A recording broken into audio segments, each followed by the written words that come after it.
So, welcome to Design Drive Do. I am Cassidy. I am the Secondary Innovative Technology Coach for the Pleasant Valley School District. And this is... I'm Beth Campbell, and I'm an Elementary Innovation Coach, and I work in 5 different elementary buildings, and Cassidy are kind of partners in crime. Yep, Bonnie and Clyde, that's kind of what we call ourselves, so there we go. Yep. We have So Beth. don't hurt people, kill people. Beth hasn't shot me yet, so that's good. If you didn't know, Beth was a 2-time ITAC award winner, so that's why she's got her little thing. So she is the Outstanding Educator of the Year for this year, so she's super great. And we know that kind of this is the last session of the conference, and it's a little bit of a bummer, and everybody's out of here. But we kind of wanted to help you and get you going in the right direction and make sure that you leave this conference with something really great that you can kind of take home. So. Well, and at first we were a little bummed because we're the last, near the end. But actually, this is perfect. Because I don't know about you guys, but after the end of, 2 great days of learning, my brain is like, with so much stuff. And I feel really, really overwhelmed. And it's hard to decide, what I'm going to take back. So I want you to watch this video and see if you've ever felt like this. We really need to find a new place for breakfast. The Breakfast Club in 1986 cult classic starring members of the Rat Pack. What? So, do we want an LCD or plasma? Plasma's an idea. Next time we gotta find cheaper tickets. Cheap seats. Cheap thrills. I'm having this backpack. Backpacking back to school, Johann Sebastian Bach. Seriously, we need a new place to eat. Let eat my dust. Hey, stop! Wolf spiders ain't very young. Sexual plasma. No, I need a flash screen, plasma TV. Flash screen. Silkscreen flat for you. You're playing theory. Folks in here. I've got 2 tickets to paradise. Won't you pack your bags and leave tonight? Bird of paradise. What's also my back pain? Bring the pain. Mixed martial arts is Sunday.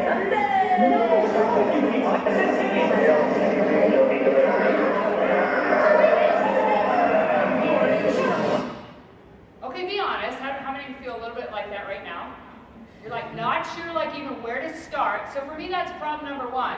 Problem number 2 is tomorrow I'm going to run into one of my many administrators. I'm going to be walking down the hallway, and I'm going to encounter problem number 2 when I have maybe 5 minutes to have a brief conversation with them. They have 85 other things on their mind, and this is what's going to happen. Oh, I hit play.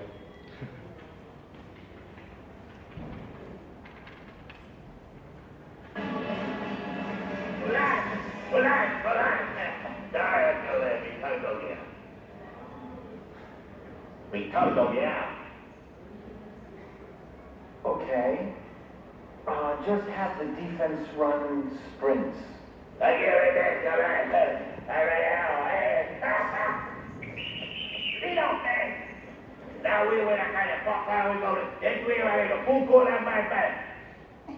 it doesn't make sense. It doesn't, and Cassidy and I are going to explain very seriously what has happened. This is real, and many, many times I've left the conference, I'm pumped up. You have all this information that you are super excited about, and you've networked, and you're ready to try all these things, and you have this teeny tiny window to communicate that to an administrator who has 8 million other things on their mind, and I sound like that. And that's problem number 2 for me.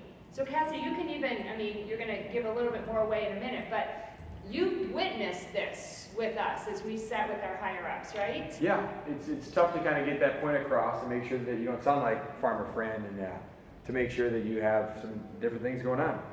So what we're really hoping today is not necessarily to replicate our story, but that we are able to give you kind of a plan to synthesize some ideas and take back what you've learned from ITAC so that you can make true change happen in your own system and share it with your own people. Yeah, so if you don't want to sound like Farmer Fran, we kind of came up with 4 things to think about when you leave the conference today. So the first thing is to prioritize your new ideas. So come up with what you heard, all these great ideas, lots of things going on in your brain. What are that 1, 2, 5, whatever it is, prioritize. What are the things you're going to make sure that you do? Number 2, be able to tell your story. So when you come back, be able to, you don't sound like Farmer Fran, be able to tell people what's going on and how you can actually do that.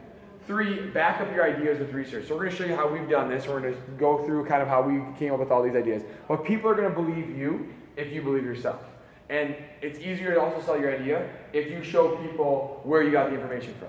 And then 4, you want to find like-minded people. So there's only a couple of us in this room, but we have people in here that are trying to make a difference.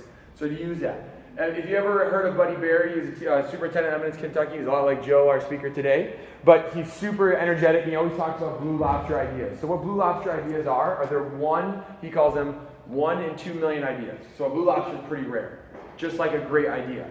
But if you have a Blue Lobster idea and you keep it to yourself, it's still going to be an idea. You have to find that tribe and find those people that you can work with that are going to make things happen. And what we're telling you a lot today is, I loved it when Jenny talked yesterday just about failing.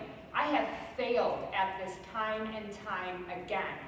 And then I'm frustrated and I lose my steam. So really, this whole process for us started after we went to ISTE in Chicago in 2018. And again, it's nice because when it happens in the summer, you have a little bit more time to process, whereas tomorrow we're all back in the trenches doing great work with kids. But here's when our success, if I'm going to call it a success because we're still on a journey, but what happened when we came back from ISTE, there were so many things, so many pieces. How many of you have been to ISTE before? And it is mind-blowing. So many cool ideas. I did not know exactly where to start. And so, sometime in July, after I had gotten back from ISTE, I really started to curate all of my thoughts from ISTE, and I actually used a lot with Twitter to go back through sessions I had been to, but also sessions that I hadn't been able to attend. Because sometimes when I'm in the moment, I'm in a workshop like this, I can get caught up in the 1 or 2 really, really cool apps. And not that those aren't cool apps that I want to go back and implement, but I sometimes lose sight of what those big rocks are. What are the really big ideas that I want to take back and move? And so I started synthesizing the things that I had learned at ISTE, the people I had learned from, and really started chunking them into what I felt was most important.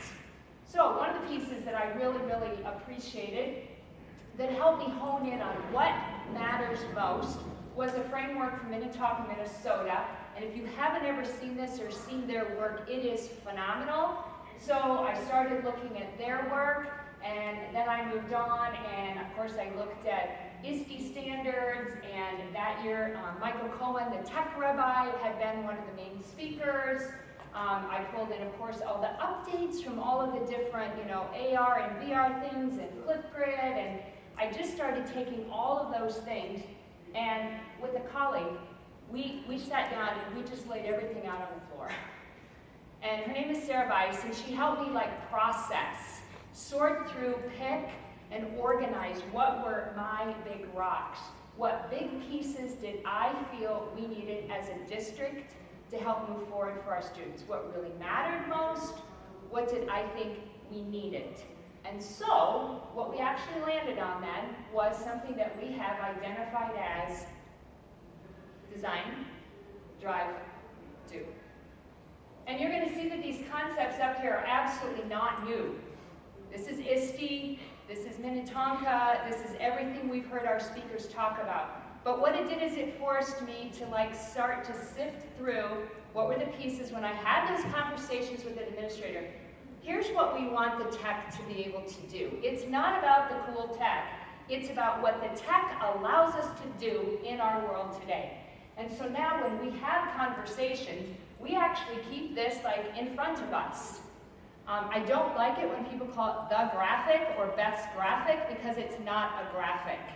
It's a starting point for conversations to help design our instruction and to help set a plan in place to drive and then hopefully actually do and implement with our students. So this really is centered at the very core of what we believe is important, Cassidy and I, as we work. It's moved a lot of our conversations forward with our teachers.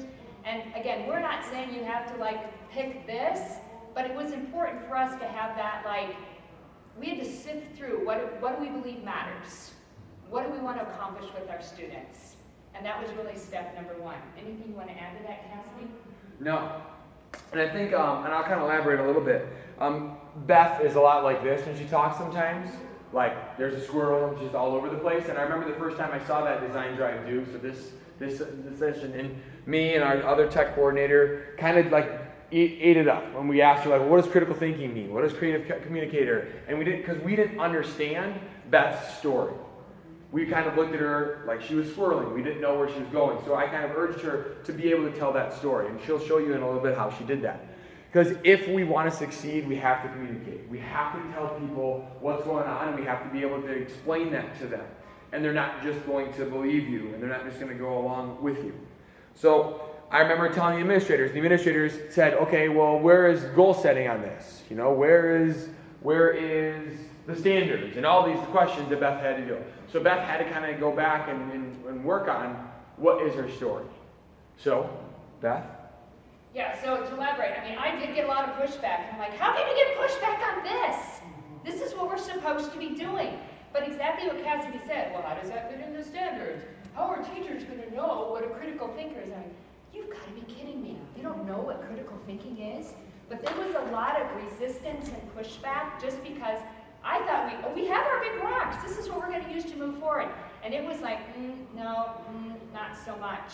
And so next step then was being able to articulate that story so I wasn't a squirrel, so I wasn't Farmer Fran, so I wasn't flying all over the place. So this is very ISTE specific after coming back, but this is my way of doing it, so it forced me to like, not squirrel, but have a consistent message that I could share with administration. This graphic about digital citizenship sums up many of the key concepts of ISTE. How we act and react and what we do online is far more about what we are going to do to make the world a better place than rules and regulations. How has our work with students changed over the years? Well, now we truly are in a design phase where technology is a tool that students will use to integrate their critical thinking, solutions to problems, and conversations for the purpose of communicating with a much wider audience. We want all students to be instrumental in positive world change, impacting for the good of those around them. The tech rabbi coined it very, very well when he talked about that a classroom is found everywhere.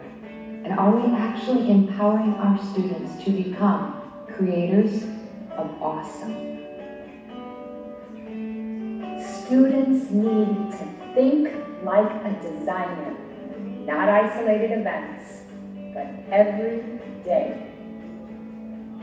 And as we're designing, are we documenting the process? Are we able to tell the story so others can jump on board and watch the process, not just the product, but the process of our critical, creative thinking? Design thinking is messy. It starts with empathizing and then defining what we want to do, and then we're going to switch it up, and we might have a prototype, and we're going to test it out, and we're going to redo that process, but eventually we will ship it out. We will show it to the world. We will share it.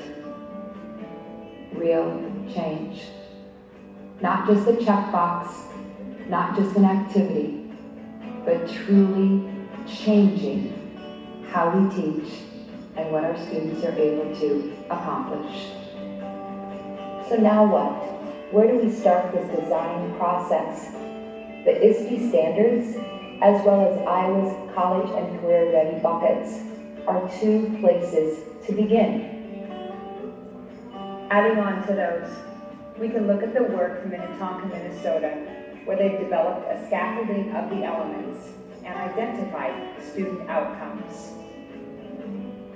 And then synthesizing not only these concepts, but looking at the experts we've talked to, the books that we've read, the research. Can we say with confidence that these are the lasting character traits that we want all of our students to be able to carry with them for the rest of their lives? And again, why? Why design? Because without the design process, we will not have real change. Change that carries forward, change that lasts, change that matters. The mind shift requires that we are constantly on the lookout for opportunities for our students to communicate with a much larger audience. Designing backwards and knowing our why, we will now be able to align the ideas from ISTE to ensure that it's part of our plan and that our students as well understand where we are going and they too are excited and motivated to see what they can accomplish. Whether podcasting and sharing it out with the world, or creating YouTube videos, tutorials, TED Talks, or using the many innovative and new global collaborative opportunities from Flipgrid, or artificial intelligence, or virtual reality, or even augmented reality. All of these openings into the world will lead us back to what we believe drives our everyday work with students. Students who are innovative designers and creative communicators in the real world, and they seek and solve problems. They are empowered to communicate with a global audience. And at the very core of that, they are incredible human beings.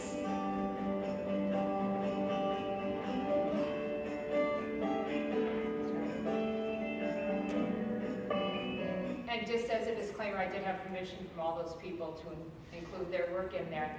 The other thing I do want to highlight real quick is that box that's yellow that says human being. That was very intentional in our design process. I think it's understood when you look at a lot of the other frameworks and you listen to any great speakers, but we wanted that front and center. That no matter what kind of work our kids are doing, that at the end of the day, we're talking about that. We're talking about how to treat one another. We're talking about how to make a change that matters, that cares for our world, that cares for each other. And so that was really, really important to us to do that. So anyway, so we prioritized our ideas, was able to tell the story. And I will say before you talk, this keeps me true. Because I do watch it, not every week. But I go back to it. I'm like, do I still believe this? Is this why I'm still doing the work that we're doing? Because we got to say, this work is hard. And this keeps me centered on what matters and what am I going to make sure that I take to my teachers and students. And if you went to Joe's session today, oh gosh, I forgot the name of it, but he shared that video with the guy singing, and he talks about, and this is the why. So this is why Beth and I do what we do. And I'm going to talk a lot about now backing your ideas up with research. Because at first, I'm not going to lie to you, like I wasn't on board with what Beth said. I said, all this is, these are new standards, Beth. You just gave them different words. So why am I going to just go along with you, Beth? And that was, so then the research is what really sold me on why this is important. Because it's not anything new. I was looking at it, well now we got to teach all this stuff, and we also have to teach what you want, Beth? Like that's not going to work. So backing up with research. So if on the bottom, if you're not familiar with the universal construct, there's a link over there on the bottom right. But Andrea Stewart works with Center, and she's at our AEA, but they kind of helped and they created these universal constructs. So if you're not familiar with those, here's what they are. So it's all of those things that Beth has on her Design Drive View graphic, but it's the Iowa core actually has this in there telling us these things are important. So critical thinker, critical thinking, right there. Collaboration, collaborator. Those are there. It's just in a way that gives us the why. So it gives us the explanation of why we do this. So and Beth will talk later about our coaching cycles and how we use this. But when I was sitting in there, I actually went to the website. I said, oh, so now here I am in my 12th year teaching, and I could ask 12 different teachers in our district, do you think critical thinking is important? And they would all say yes. Do you teach critical thinking? Yes. What do you do for that? And all 12 of them would have 12 different ideas of how they teach critical thinking. And all 12 of them would have 12 different rubrics for how they grade critical thinking. This actually tells you, this is critical thinking. Here's your criteria for what critical thinking means. It also gives you learning targets. This is critical thinking. Independently, I can identify personal education and social problems, incorporating the root cause of the problem. And so it tells you exactly how to teach critical thinking. So when I go into a coaching cycle and I ask people about, what do you want to work on? Well, I want to work on critical thinking. Now I know where to go. I know what to do. And all of this is made through Beth's Design, Drive, Do framework. So Beth is going to help us out with the last part. Okay. I will say, if you have the opportunity to go to any Future Ready workshops or anything, what Governor talked about yesterday, these progressions, and you're seeing just one little chunk of that, they have taken those universal constructs that Cassidy showed you with the bullets and have made incredible documents that span K-12. And they're in, has anybody seen those or gone to any workshops with those? If you have those in your AA, go. It's like a 4-day training, but it is so powerful because it's going to help equip our teachers with what Cassidy said, to actually scaffold back. How can I actually do that within whatever grade level I teach? And again, those universal constructs have been part of the for over 10 years. So that is not something new, but we've chosen to like push it to the background. And it also helps us when we coach, because I do have a lot of teachers who are like, I want to do, RL 3.2. And I'm like, you know what? That's great, I'm going to do RL 3.2. But what else can we nest within that so that we're not just teaching these tiny things in isolation? You don't have time. We need to be more in that design, creative process where nesting and pulling elements in together. So anyway, so we told our story, we backed up our research. I guess, do you have one more thing on research? Oh, it's find like-minded people. Your tribe matters, and sometimes your tribe is not in your own school district. Sometimes your tribe is somebody you've met on Twitter. And they keep you like in this. That's why these conferences are so good, because you're like fired up, like, I can do this. And so again, I think especially in our roles, we couldn't do any of this work alone. There is no way. And so that piece of like finding your people is super, super hard. And the other thing I want to tell you is that teeny tiny steps matter. It doesn't have to be you're going to implement this whole big thing right away.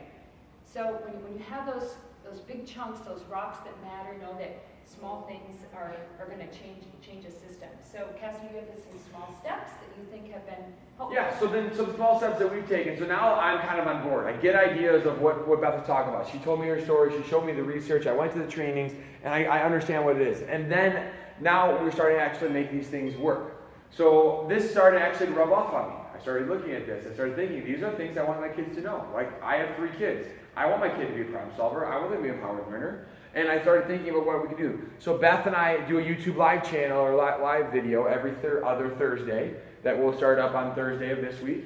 And basically we talk about these and things that are happening. So, hey, this is some new updates to Flipgrid, or these are things that we're using in Flipgrid. This is how you could use Flipgrid to teach being an innovative designer. This is how you could use Seesaw to show being a critical thinker. This is how you could use Google Docs to make kids problem solvers. Whatever it is, we talk about, yes, it's a little bit about tech, but a lot of it is about this and how you use the tool to make things happen.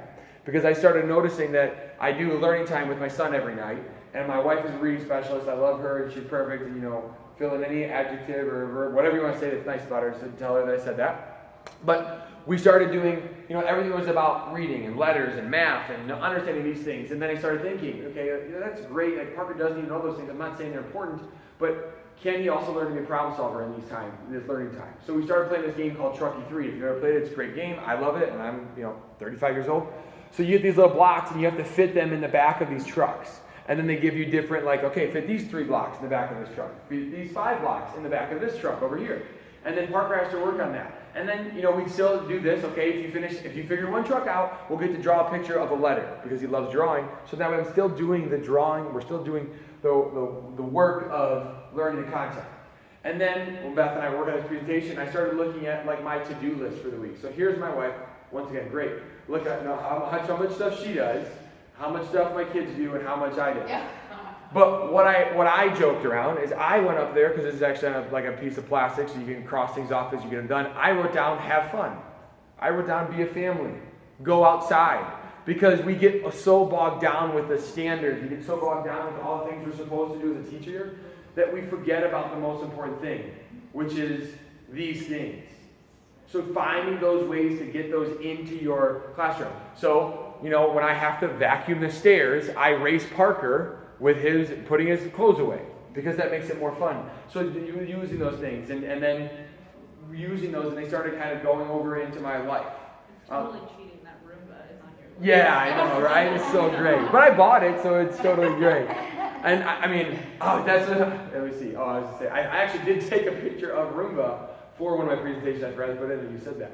But like, that's the other thing, right? Like, so people get, like my one friend, he complains all the time about cleaning. I tell him, get a Roomba. He's like, no, that's so lazy. I'm like, yeah, but you know what? When Roomba's cleaning the upstairs, guess what I'm doing? The bathrooms. So now I'm doing 2 jobs at once. It's like, to me, I said, oh, do you also have a dishwasher? Well, yeah, well, you could also wash the dishes, but you're okay with that? So, sorry. But that's off topic. So Beth will talk a little bit about how this, and she'll kind of take us through the website, because Beth, so this is the next step. She said, this is great, we got to get this out there. And one thing that I had a vision for when I told Beth is I would love to have a website where you can click on these words and you can actually see more about them. So Beth will take us through. Okay, while he's doing this, I'm going to tell you now, this is scary for me because I've like snuck it onto my webpage. Do you know what I mean? So I don't really think that many people look at it. So now to say publicly it is out there. Because we think like when we're going to put it out there, it needs to be perfect. It's not. So you might find some broken links, and if you do, email me. If you find something that doesn't make sense, email me. But basically, this is my website, Talking Tech to Connect. And if you go all the way to the end, this comes back with that. This is what I believe. This is on my main page. But Design Drive Do is up there. And so this is Cassidy's brilliant idea. It's why we're a good team. But when you click on it, there's a little bit, and I'm just going to read this because I kind of like this. A model to help move learning opportunities forward, utilizing technology in ways that truly impact the human experience. And I keep coming back to that because it so matters in our world today that we carefully choose what we're giving kids. I would have to do the rest of it. Okay, yeah. It's a synthesis of research and vision. Again, these ideas are not new, but I do think as tech people, we have to have a vision of where we're headed. Otherwise, it's hit and miss and a little of this and a little of that. And at the end of the day, I'm like, yeah, it was fun, or yeah, we learned stuff, but are we headed on the right direction? When you take a trip, you know where you're headed and how far along the trip you are. And that it's an opportunity to ensure, it's not perfect, it's not always going to work, but it's an opportunity to ensure that the work we do with our students really truly matters. So, Cassidy will back it up a little bit, but if you click on any one of those, I'm going to have you click on Critical Thinker, and it should work for all of them, hopefully. What we have done is we have gone in and created a definition, and I will say it is our definition, but we have synthesized from universal constructs. We did have Andrea Stewart look at it. We looked at different things that were out there. We didn't want it to be our words. So we gave each one a definition, and then if you actually scroll down, you will see anywhere from 6 to 12 examples of how this is happening in our district and things that we are actually doing. And I'm going to point out one other thing. You are not going to see just a kid with a Flipgrid doing Flipgrid. So the examples that are up there, and you should see everything from K through secondary, but they're layers of tech opportunities that get to what critical thinking should be. So there's probably a design behind that instruction, and would love to have conversations with anybody, but we were trying to give people some real-world examples, and hopefully if they click on one, they're like, well, I can do that. Again, giving people entry points, because if we look at this whole thing, it's going to be overwhelming, and they're going to be, no thanks. But again, small steps matter. So, Cassidy, anything you want to add to that? Yeah, no, this was my thing. When we talked about this, was the first thing. This is part of telling your story. This is part of saying, if I want people, so our goal is that, we love to work with every teacher in the district, but that's just not possible every day. But our goal is that when they say these become part of their life, or they say, I want my kids to become a creative communicator. Okay, oh, that's right, I forgot, I didn't think I could have them do podcasting. I could have them do whatever it is, but they have all these different examples of what they can actually do in their classroom to get that. And we're not giving lesson plans, we're not telling you how to do it, because the idea is that you have to be invested in there. So that, well, how can you use this in your classroom? And time out, a lot of those are linked to like book creator books or videos or things that would take it deeper and explain it more. Yeah. So then that kind of, and I'll jump in a little bit, and this might be the best part, but I really like this. This is, so we're both instructional coaches or innovative tech coaches. So this has been the great thing. So when we go to our coaching cycles, this is like the first question we ask the teachers is, hey, what do you want to work on? And if they say, I don't know, okay, well, are there any of these things that interest you? And then they're like, yeah, I really want my kids, like my kids are terrible human beings. Like they always punch each other in the face or whatever it is. And then now we have that website we can go to and we can look at those links and things, see about things that they want to use in their classroom. and how. A lot of people have ideas of what they want to do, and that's great, but if they don't, this has really helped us kind of get that ball rolling. So the last part of this is we also want to grow our tribe. So if you want, we thought it'd be a great idea for, this is just a quick Google form that has your name, email, Twitter handle, and then Beth and I can kind of start growing our tribe. So we're discussing about maybe having a Twitter chat or have like an email or whatever it is. But maybe you're the only person at your school that's doing this, and then that's hard. Like Beth was the only person at her school at some point doing this, and then she got 5 buildings. well, at your school I'm talking about first, and then you became a coach. Okay. So I'm going way back, like 4 years. So then now Beth is now going to 5 buildings, and she's growing her tribe. I'm the only person in second year that's really getting into this, and now there's starting to be 2 or 3 people that are starting to dabble into this. So our tribe is growing. There's people that we work with, like Aaron Maurer, who is part of this, and Angela Stewart, and they're not in our district, but that helps us grow our tribe, so we know that there's people we can talk to about certain things. And I'll leave that up for a couple more seconds. And then I want to end with, before we get to the things and stuff like that, a video. Because I know you're probably sitting up here saying, well, this is all Beth's idea, so why is Cassidy here talking? And Beth can be really humble and say Cassidy was a part of it, and she just likes lying, I guess. So there's this awesome video that I want